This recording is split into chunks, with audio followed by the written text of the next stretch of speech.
दिल्ली के मालिक बन बैठे लगे हो बस तुम ठगने, बहुत सहेलियां नहीं सहेंगे कर दो ये ऐलान। दंगे कचरा धुआं हटा के बदलो दिल्ली की पहचान, बदलो दिल्ली की पहचान। नमस्कार, हमारे साथ मौजूद है बीजेपी प्रत्याशी संजय गोयल। लगातार पदयात्राएं कर रहे हैं। सर, क्या लग रहा है आपको, अगर आप यहाँ से जीतते हैं तो क्या काम करने वाले आप क्षेत्र के?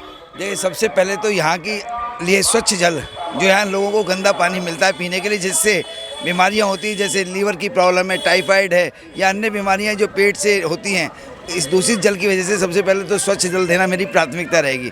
दूसरी प्राथमिकता यह है कि जो अंधेरा रहता है, पार्किंग की समस्या है, शिक्षा की व्यवस्था है, स्वास्थ्य की व्यवस्था है और जो इंफ्रास्ट्रक्चर सड़कें टूटी पड़ी हैं, ये सारी व्यवस्थाएं का हमारी प्राथमिकता के तौर पर शारदा विधानसभा के अंदर रहेगा। और जितने हमारी सेवा बस्ती है उनके यहाँ टॉयलेट्स जितने भी टूटे फूटे हैं जर्जर हालत में, वहाँ सम्मान के साथ एक सभी बहनों और भाइयों के लिए बड़े अच्छे से सुंदर शौचालय व्यवस्था बनाने की व्यवस्था रहेगी। सर, क्या लगता है क्या रुझान है जनता का आपको लेके, खास तौर पे अगर हम बात करें यहाँ पे क्या कुछ काम हुए हैं पिछले? देखिए, 10 साल से केजरीवाल सरकार दिल्ली के अंदर और विशेष रूप से शारदा विधानसभा में कोई कार्य नहीं हो रहा।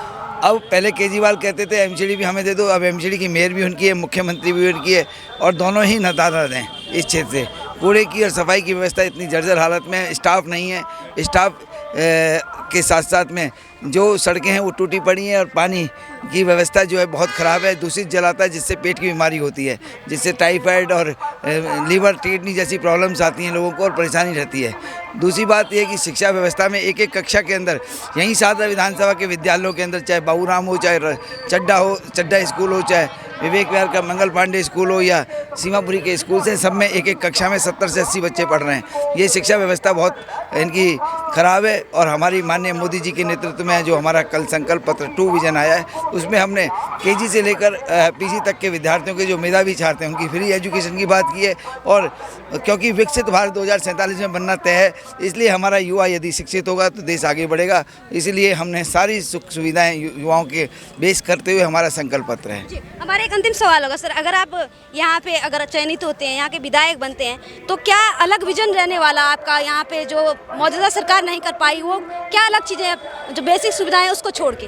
देखिए, जो पहली बात तो हमारी सरकार दिल्ली में बनने जा रही है। दूसरी बात है कि बेसिक सुविधाएं यदि नहीं होंगी तो आगे हम बढ़ नहीं सकते। सबसे पहली बेसिक सुविधा है कि पानी साफ़ आना चाहिए। पानी यदि साफ़ नहीं होगा कुछ नहीं है। सबसे प्राथमिक मेरी व्यवस्था रहेगी विधायक बनते ही कि सभी कॉलोनी जहां पर ये शारदा विधानसभा के क्षेत्र है, बिहारी कॉलोनी से लेकर सीमापुर तक, एक एक घर में स्वच्छ जल आए, सीवर ओवरफ्लो नहीं हो और साथ में गड्ढे जहाँ सड़कों के अंदर है उनको फिल करके जिससे कि एक्सीडेंट ना हो। साथ में शिक्षा में और जो स्कूलों में जो शिक्षा व्यवस्था है अस्त व्यस्त है, उस व्यवस्थित तरीके से, और जो हमारे क्लिनिक्स हैं जो दिल्ली सरकार ने अब के माध्यम से पिछले 25 साल में स्थिति ऐसी रही और पिछले 10 साल में तो जर्जर हालत में हो गई है, उनमें दवाइयाँ उपलब्ध कराना, डॉक्टर्स उपलब्ध कराना, स्टाफ उपलब्ध कराना, ये शारदा विधानसभा की प्राथमिकता रहेगी मेरी।